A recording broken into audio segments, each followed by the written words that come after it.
Hi guys, this is Positive Chill Talk. May gusto lang akong i-share sa inyo na kung bibili kayo sa mga online Shopee, so mga online sale na mga produkto, ay tingnan nyo ng maigi yung description ng mga products nila para hindi kayo magaya sa katulad ng makikita nyo ngayon at i-share ko sa inyo ngayon, kasi sobrang natawa talaga ako sa baga nabili niya at sa naging komento niya sa nabili niyang produkto.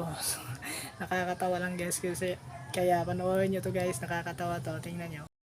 So yun, ito na nga guys, no, makikita natin, natatawa talaga ako dito guys. Nakita ko lang to guys eh. Yun, naangasan siya sa design na to sa Shopee. So yun, tingnan natin yung bumili dito guys. Tingnan natin ayun, ito yung comment niya sa nabili niya guys. Field mechanism, sana naman kung di nyo nakita yung note ng buyer, wag nyo lagyan sa likod.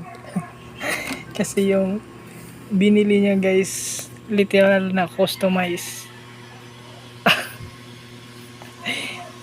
Nakalagay dito, wala naman nakalagay sa description na customize eh. Kahit pa isa-isahin natin tong description nga, wala namang nakalagay dito na customize. Nakita dito customize eh. Gusto niya ng customize, ayun, binigyan siya. Literal na customize. Ayop eh, no? Literal na customize yung binigay.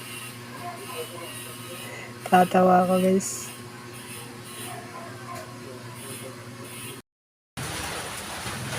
Kaya sa mga mahilig bumili dyan sa online, payo ko lang sa inyo ay gawin yung secure yung mga binibili nyo. Kumbaga, tulad ng ganon, di ba? Gusto niya customize, so mas maigi na i-chat nyo muna yung seller bago kayo mag add to cart ng produkto nila. Kumbaga, tanungin nyo muna kung may customize ba talaga, o kung ano man yung gusto nyo itanong about sa item. So yun lang, yun, para hindi kayo magaya sa kanya, di ba? So, kasi magbabayad tayo na eksaktong amount ng pera, pero yun, hindi tayo happy sa nakuha nating item dahil nga hindi tayo nagkaintindihan ng nagsisale ng produkto. So yun lang guys, salamat sa panonood. Yan, subscribe kayo lagi sa akin channel. Maraming salamat po sa inyo.